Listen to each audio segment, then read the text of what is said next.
Parashat Ha'azinu. Quand le souverain donna leur lot aux nations, quand il repéra les enfants d'Adam, il fixa les limites des peuples d'après le nombre des enfants d'Israël.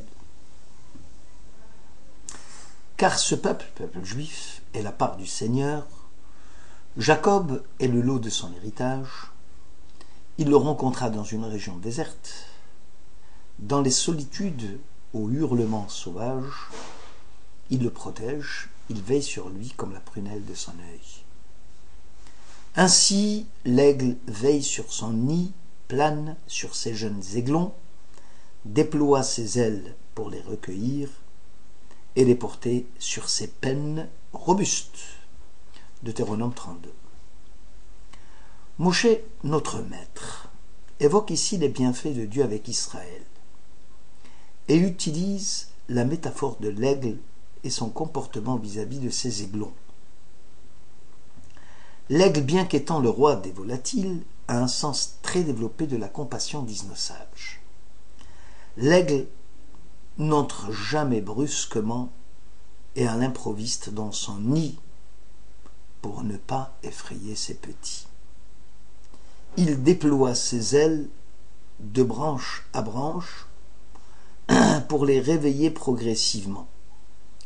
Une fois dans son nid, l'aigle ne se couche jamais sur les aiglons, de peur de les écraser de son énorme poids. De plus, lorsque l'aigle change de nid, alors que les chasseurs l'ont repéré, il prend ses aiglons sur ses ailes et non entre ses griffes, en se disant il serait préférable que la balle du chasseur m'atteigne plutôt qu'elle abatte ses petits. Le Saint béni soit-il se comporte de la sorte avec les Bnei Israël. Il sait par avance nos faiblesses et nos insuffisances.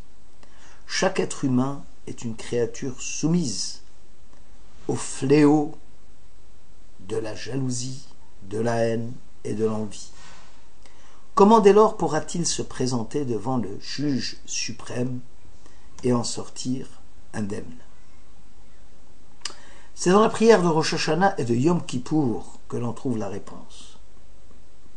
Notre Dieu, Dieu de nos pères, pardonne nos péchés en ce jour, jour du pardon et des fêtes solennelles. Efface nos péchés, éloigne-les de tes yeux, ainsi qu'il est écrit « C'est moi Dieu, c'est moi qui vais effacer tes iniquités pour l'amour de mon nom. » Il est dit aussi « J'ai dissipé tes péchés comme un nuage, et tes iniquités comme une vapeur légère. Reviens à moi, car je t'ai délivré. » En ce jour aura lieu l'expiation qui doit nous purifier de tous nos péchés et nous rendre purs devant Dieu. Extrait de la Hamida de Yom Kippour.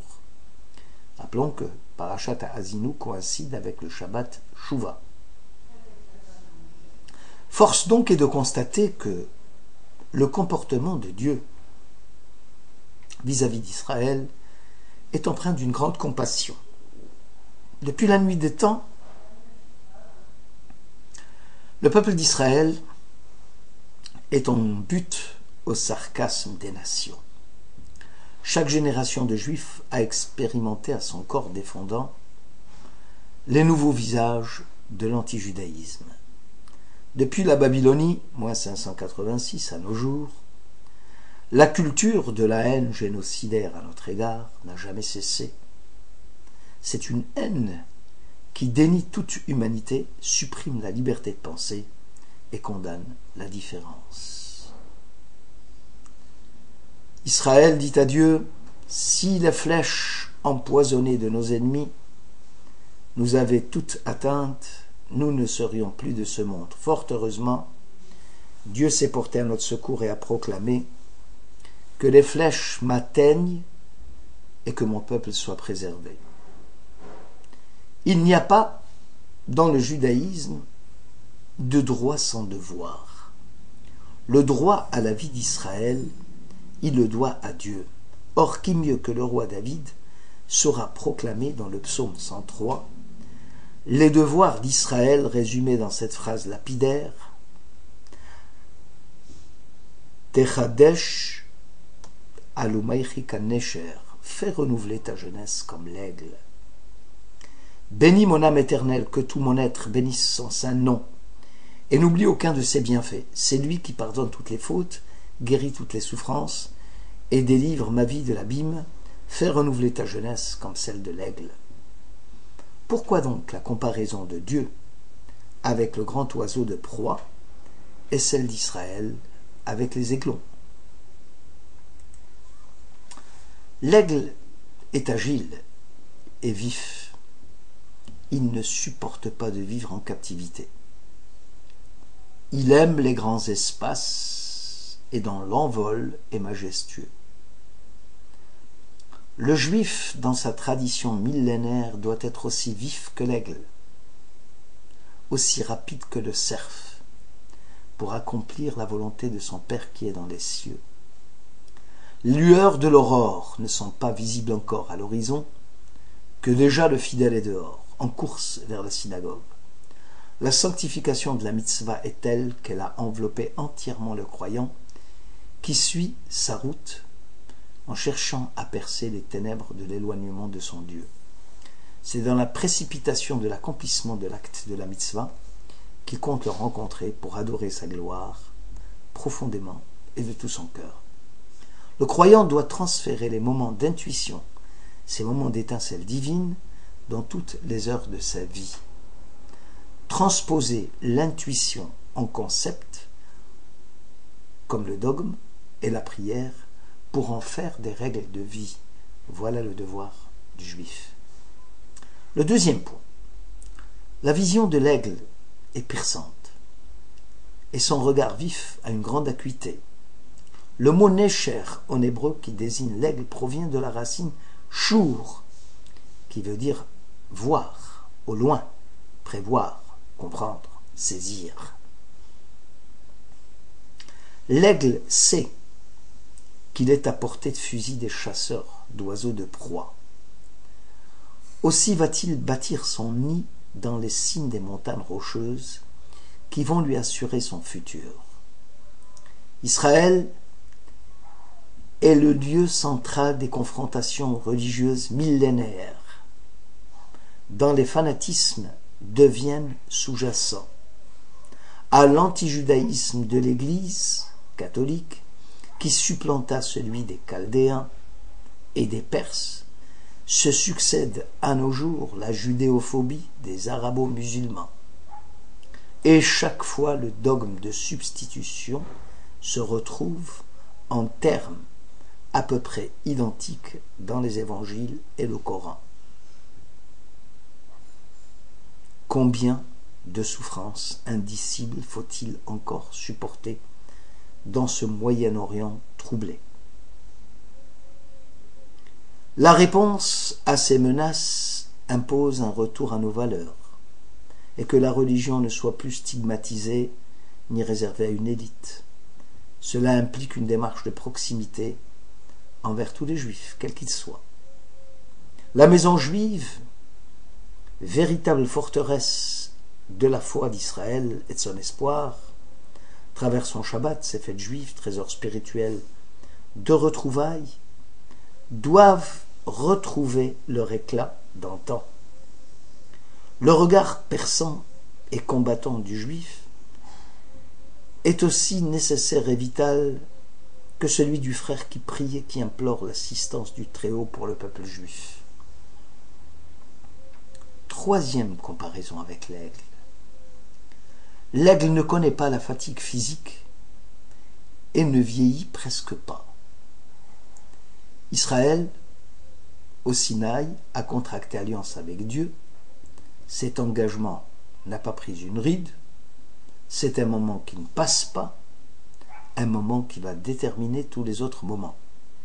Rappelez-vous à jamais son alliance, la parole qu'il a engagée pour 1 millier de générations, dit les Chroniques au chapitre 16.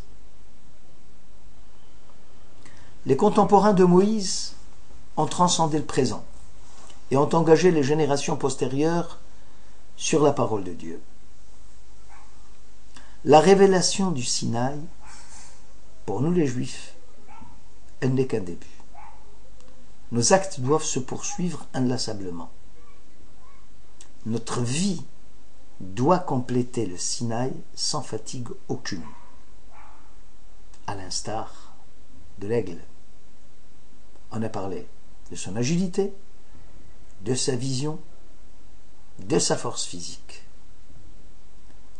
Rachi, commentant le verset du psaume 103, fait renouveler ta jeunesse comme celle de l'aigle, rapporte une fameuse légende. L'aigle, une fois devenu vieux, rajeunit miraculeusement. Au bout de 10 années d'existence,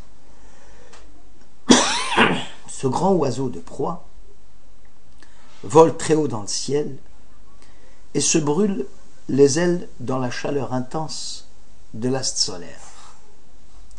Là, une métamorphose se produit alors en lui. Il plonge dans l'océan, de nouvelles peines lui poussent, et cela dure ainsi jusqu'à ce que l'aigle atteigne 100 ans d'âge.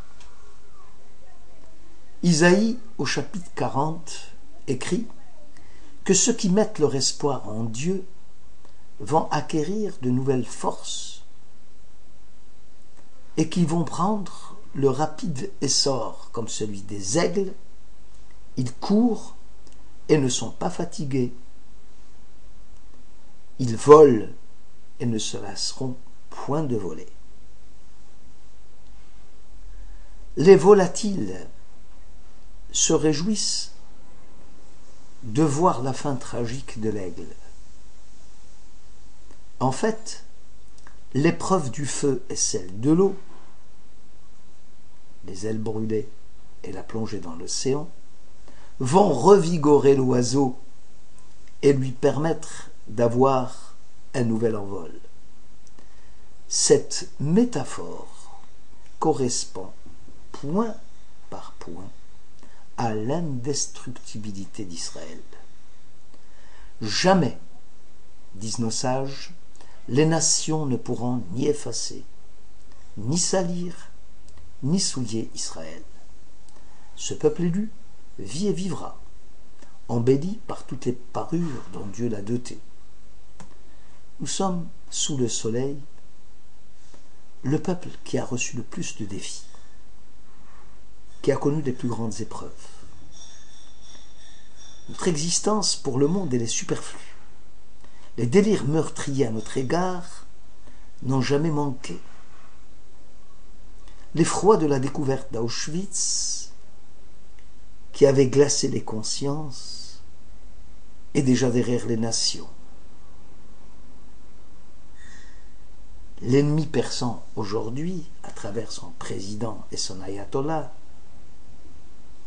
nous ont montré que on n'est jamais à l'abri d'une persécution. Nous avons tous aujourd'hui la conscience, en tant que peuple juif, d'être impliqués dans une histoire qui transcende le temps et sa gloire apparente. Notre expérience de la grandeur spirituelle et du divin est illimitée.